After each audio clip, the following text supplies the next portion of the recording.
Hola hermanos, continuamos con más del Catecismo de la Iglesia Católica. Hoy leeremos del numeral 1589 al 1600. Numeral 1589.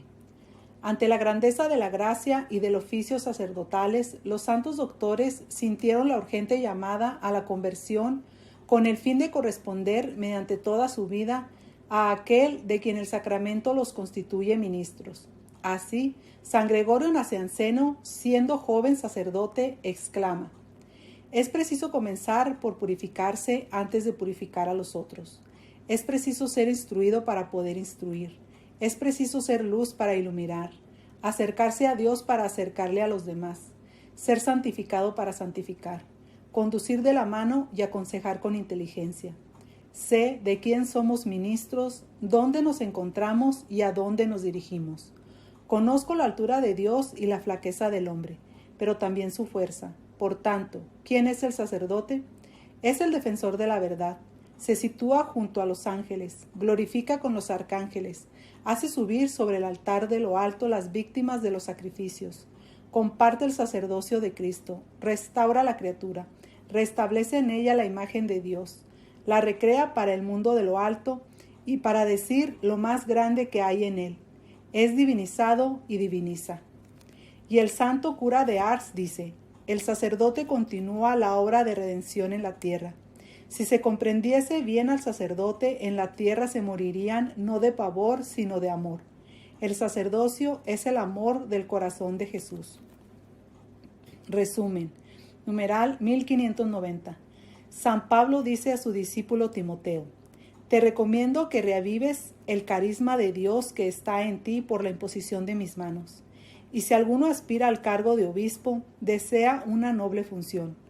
A Tito decía: el motivo de haberte dejado en Creta fue para que acabaras de organizar lo que faltaba y establecieras presbíteros en cada ciudad como yo te ordené. Numeral 1591.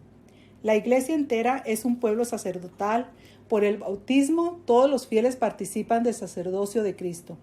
Esta participación se llama sacerdocio común de los fieles. A partir de este sacerdocio y al servicio del mismo, existe otra participación en la misión de Cristo, la del ministerio conferido por el sacramento del orden, cuya tarea es servir en nombre y en representación de Cristo cabeza en medio de la comunidad. Numeral 1592. El sacerdocio ministerial difiere esencialmente del sacerdocio común de los fieles porque confiere un poder sagrado para el servicio de los fieles. Los ministros ordenados ejercen su servicio en el pueblo de Dios mediante la enseñanza, el culto divino y por el gobierno pastoral. Numeral 1593. Desde los orígenes el ministerio ordenado fue conferido y ejercido en 3 grados: el de los obispos, el de los presbíteros y el de los diáconos. Los ministerios conferidos por la ordenación son insustituibles para la estructura orgánica de la Iglesia. Sin el obispo, los presbíteros y los diáconos no se puede hablar de Iglesia. Numeral 1594. El obispo recibe la plenitud del sacramento del orden que lo incorpora al colegio episcopal y hace de él la cabeza visible de la Iglesia particular que le es confiada. Los obispos, en cuanto sucesores de los apóstoles y miembros del colegio, participan en la responsabilidad apostólica y en la misión de toda la Iglesia bajo la autoridad del Papa, sucesor de San Pedro. Numeral 1595. Los presbíteros están unidos a los obispos en la dignidad sacerdotal y al mismo tiempo dependen de ellos en el ejercicio de sus funciones pastorales. Son llamados a ser cooperadores diligentes de los obispos.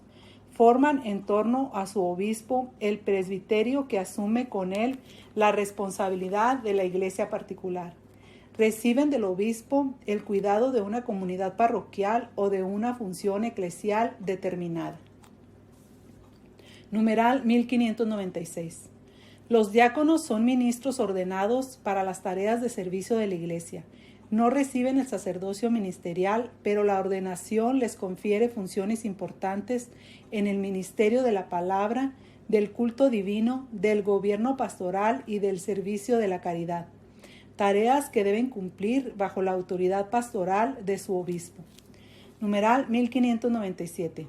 El sacramento del orden es conferido por la imposición de las manos, seguida de una oración consecratoria solemne que pide a Dios para el ordenado las gracias del Espíritu Santo requeridas para su ministerio.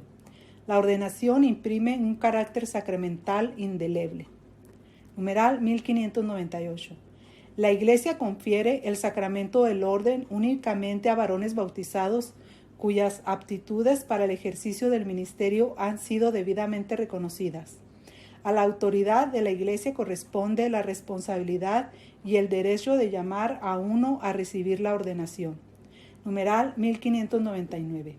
En la Iglesia latina el sacramento del orden para el presbiterado solo es conferido ordinariamente a candidatos que están dispuestos a abrazar libremente el celibato y que manifiestan públicamente su voluntad de guardarlo por amor del reino de Dios y el servicio de los hombres.